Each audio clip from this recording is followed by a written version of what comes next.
sera plus fort que mon Dieu. C'est pour ça que je veux témoigner. Et j'ai crié, Dieu a écouté mes prières, mais j'ai pas attendu le miracle pour avancer, chanter sa gloire. Et la gloire de Dieu, je vais chanter, je vais chanter. Bonjour à toutes et à tous. Bienvenue sur la chaîne de la vie en Christ. J'espère que vous allez bien. C'est une joie de vous retrouver à nouveau dans cette nouvelle vidéo. C'est la 3e ou la 4e vidéo de la chaîne qui parlera de mon témoignage, comment le Seigneur m'a évité la prison. Donc c'était un jour d'été, j'étais à la maison, je m'ennuyais et je me suis dit je vais retrouver mes compatriotes congolais, la communauté, parce que quand j'avais commencé ma vie avec le Seigneur, j'étais complètement déconnecté de cette communauté, j'avais coupé les ponts, j'avais pu me retrouver avec mes très chers frères congolais. Vous savez, parfois pour avoir les nouvelles de la communauté ou du Congo, pour ceux qui ne le savent pas, je suis un Congolais et j'aime mon pays, le Congo. Peu importe tout ce qui peut se passer au Congo, moi j'aime ce pays. Et donc voilà, ce jour d'été, je me suis dit, bon, je m'ennuie un peu, je vais faire un tour à la place des Capucins, c'est là où se retrouvent les Congolais. Et j'ai fait un tour, voilà, je suis arrivé, j'ai retrouvé un ancien copain. On a commencé à dialoguer, quelques minutes plus tard, celui-ci m'a dit, accompagne-moi à un barbecue là, vers Talence, c'est une autre ville, toujours à Bordeaux. Et je l'ai accompagné.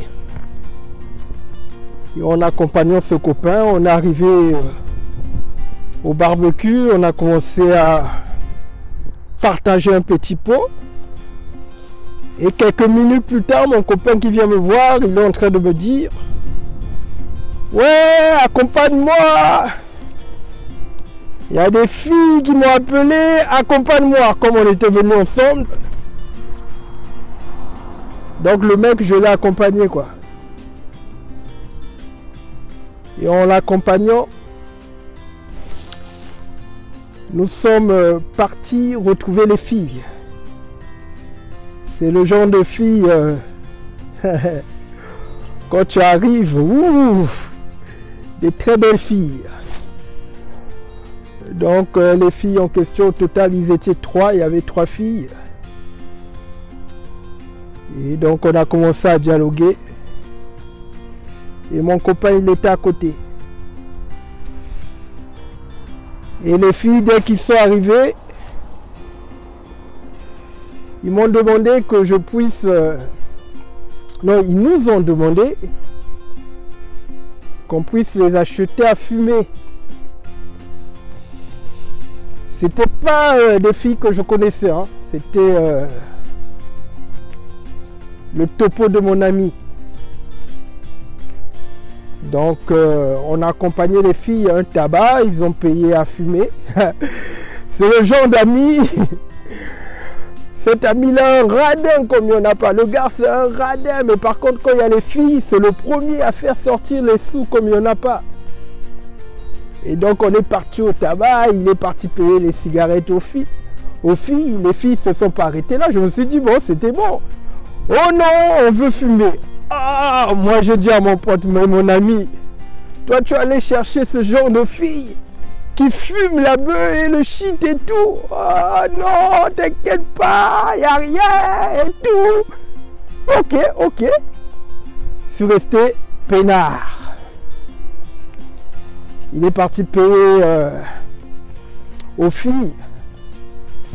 Les filles, on les a acheté les cigarettes et après, il fallait chercher à fumer. Mais ce jour-là, on n'avait pas trouvé à fumer pour les filles. Le gars m'a mis la pression, il m'a mis la pression. Vas-y, on les emmène à la maison. Mais comme vous le savez, hein, je suis, à force de marcher avec le Seigneur, J'ai appris à aiguiser mon esprit. Avant de poser chaque action, je réfléchis. C'est ce que l'apôtre Paul nous dit dans Ephésiens 5, au verset 15. Vivez plutôt comme des sages. Réfléchissez avant de poser chaque action. Le Seigneur Jésus a dit dans Matthieu 10 au verset 16, je vous envoie au milieu des loups, soyez prudents comme des serpents. Donc j'ai réfléchi, le gars m'a mis la pression, il voulait qu'on emmène les meufs à la maison. Et en plus, toutes les conditions étaient réunies pour pouvoir les emmener à la maison. Et comme d'habitude, j'ai cette voix intérieure, mon sixième sens, le Saint-Esprit m'a conseillé de ne pas accepter. Donc le mec m'a mis la pression comme il n'y en avait pas. J'étais à deux bouts d'accepter. En plus, c'est le genre de filles, des très belles filles. Hein. Voilà, hein, des très très belles filles où tu succombes facilement au charme. Et bon, je rends grâce à Dieu qui m'est protégé de cette tentation. Et donc, finalement, je n'ai pas cédé. Et quelques jours plus tard, c'est mon pote qui m'appelle à nouveau. Oui, les filles m'ont fixé rendez-vous, vas-y, accompagne-moi et tout. Cette fois-ci, le mec, il avait sa voiture.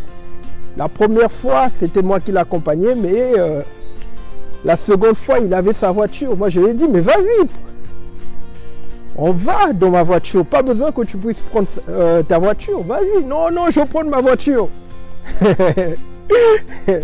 Le gars a pris sa voiture, moi aussi j'ai pris ma voiture. Sa voiture, c'est une Mégane. J'ai une BMW. C'est pas de la prétention, mais vous allez comprendre la fin de l'histoire. Le gars, il a pris sa Mégane. J'ai pris ma BMW. On est parti chercher les meufs. Et en allant chercher les meufs, comme d'habitude, hein, la même routine. La même routine et tout. Les meufs ont demandé au gars, vas-y, achète-nous à fumer. Le gars, il est parti les acheter à fumer au tabac. Et pendant qu'on était en train de rouler, on s'arrête quelque part pour pouvoir payer les filles à manger. Non, voilà, il y a une des filles, je ne sais pas qu'est-ce qui la pique. Non, j'ai le permis, vas-y, vas-y, donne, laisse-moi conduire, laisse-moi conduire. Au départ, la fille qui voulait conduire, elle a voulu prendre ma BMW. Je lui ai posé la question, est-ce que tu as le permis, tu veux conduire? Oh oui, oui, j'ai le permis. D'accord, d'accord, ok. Mais après, elle a changé d'avis. Elle a fini par prendre la voiture de mon copain. C'est une Mégane. Écoutez la suite, mes chers amis. La fille a pris la voiture de mon copain. Et donc, finalement, mon copain, moi, je l'ai conseillé. Comme elle a pris ta voiture, c'est mieux que tu restes à l'intérieur de ta voiture que de venir avec moi. Donc, au total, on était 3 filles, 2 garçons. Le gars n'a pas voulu m'écouter, il voulait rien écouter. Donc il a dit non, c'est pas grave. Laisse la voiture aux filles, laisse les filles entre eux et moi je viens dans ta voiture. Donc du coup, les 4 filles, ils étaient dans la voiture du mec et moi et lui on était dans ma voiture. Donc les filles étaient devant et moi et lui on était derrière, on suivait les filles. Parce que ces filles-là, ils étaient en train de chercher à fumer quoi. Et arrivé sur l'autoroute, les filles étaient devant nous, ils ont commencé à accélérer, ils ont pris une sortie, les filles ont fui avec la voiture du mec. Ils se sont barrés, ils sont partis avec la voiture de mon pote.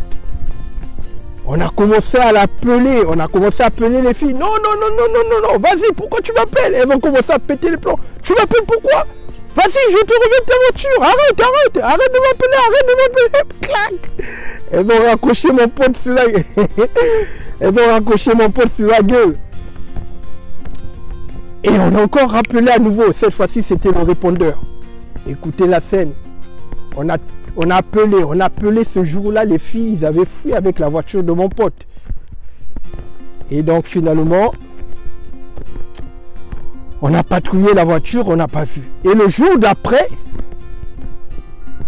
il m'a appelé, il a dit que je puisse l'accompagner pour qu'il puisse essayer de retrouver sa voiture et tout. Et donc, j'ai accompagné le pote. Donc, pendant qu'on était en train de rechercher sa voiture, on a essayé de retracer le même parcours qu'on avait fait avec les meufs. Et finalement, on a réussi à trouver les meufs. On les a trouvés, ils étaient garés quelque part parce qu'ils n'avaient plus de carburant. Et on est arrivé directement comme ça. Mais entre-temps, les filles avaient menacé mon copain. Ils avaient dit, si tu continues à nous appeler et nous harceler, on va appeler nos mecs, ils vont venir te tabasser. Et donc mon copain, il a pris peur. Quand il a retrouvé les filles avec la voiture, il a appelé les flics. Il a dit, je vais porter plainte. Et dès qu'on est arrivé devant les filles, oh non! Il y a une des filles qui a commencé à faire, non, ce n'est pas moi, ce n'est pas moi, ce n'est pas moi, c'est ma copine, ce n'est pas moi. Et elle a commencé à pleurer et tout, ouais, ce n'est pas moi, ce n'est pas moi. Et du coup, mon pote, il avait appelé les flics. Et finalement, les flics sont arrivés. Moi, j'ai dit à mon pote, mais comme tu as retrouvé ta voiture, ça ne sert à rien que tu puisses porter plainte. Ça ne sert à rien. Laisse tomber, lâche l'affaire, ne porte pas plainte. Mon pote a dit, non, il faut que je porte plainte. Ils ont pris mes clés, peut-être qu'ils peuvent venir à mon appartement. Ils vont me cambrioler. Ils ont dit qu'ils vont appeler les frères. Ils vont venir me tabasser. Le gars, il a pris peur, il a porté plainte. Mon ami, quand il a porté plainte comme ça, les flics sont arrivés. Et moi, j'étais à côté. Oui, bonjour monsieur, contrôle d'identité. Oui, vous êtes qui? Vous êtes son ami, vous avez une pièce d'identité? Oui, je donne ma pièce comme ça. Lui aussi, il donne sa pièce. Voilà. Ok, bon, finalement, nous avons retrouvé la voiture. La voiture, c'est celle-là? Oui. Alors, monsieur, vous voulez porter plainte ou pas? Oui, je porte plainte. Moi, je l'ai dit l'achat. Vous portez plainte? Oui, parce que si vous portez plainte, on emmène les 3 filles, ils vont aller en garde à vue et tout. Donc mon pote, il a porté plainte, il était, je pense, 5 heures de l'après-midi. Ils ont ramené les filles en garde à vue et les filles sont rentrées en garde à vue à 5 heures. Ils sont sortis. Le jour d'après, il était peut-être 3 heures de l'après-midi. Donc, et finalement, on a convoqué mon pote au commissariat. Donc, ils ont dit non, monsieur, pareil, vous nous suivez et tout. Mais après, il y a un des flics qui a dit non, ce monsieur, il n'a rien à voir dans l'affaire. C'est vous qui avez porté plainte, c'est vous qui allez venir. Et comme la voiture n'avait pas de carburant, donc j'étais obligé de l'accompagner. J'étais obligé de l'accompagner au commissariat. Je l'ai accompagné, il était, je pense, 18 heures. Et quand je l'ai accompagné à 18 heures, il m'a dit de l'attendre. Et donc, il est rentré au commissariat à 18 heures. Le gars est sorti, il était 2 heures, 3 heures du matin. Écoutez ce que les flics ont dit. Ils ont dit, monsieur, vous avez eu vraiment de la chance. Parce que ces filles étaient des mineurs. Si vous avez touché ces filles, au jour d'aujourd'hui, monsieur, vous serez en prison. C'était des mineurs, monsieur. Elles vous ont menti. Elles vous ont dit qu'elles étaient majeures, mais elles n'étaient pas du tout majeures. Elles étaient mineures. Donc voilà comment le Seigneur m'a évité la prison. Donc si ces filles, on les avait amenées à la maison, et si on les avait couchées, il se peut que je ne serai pas avec vous là aujourd'hui en train de partager ce témoignage. C'est pour vous dire que dans cette vie, il faut être très prudent avant de poser chaque action, surtout quand on est dans le Seigneur. L'ennemi nous tend toujours des opportunités, des pièges, des occasions, des obstacles. Après, c'est à nous de faire attention. Voilà. Et je remercie le Seigneur qui m'a vraiment gardé ce jour-là. Si j'avais cédé, je pense que c'est une affaire qui allait aller très très loin, très très loin. Et gloire soit rendue au Seigneur pour cette maîtrise. Oui, parce qu'il faut beaucoup de maîtrise de soi. Je dirais, c'était des très belles filles. Hein. Donc voilà mes chers amis, le témoignage que j'ai voulu vous faire, comment le Seigneur m'a évité de peu que je puisse ne pas tomber dans ce piège que l'ennemi était en train de me tendre.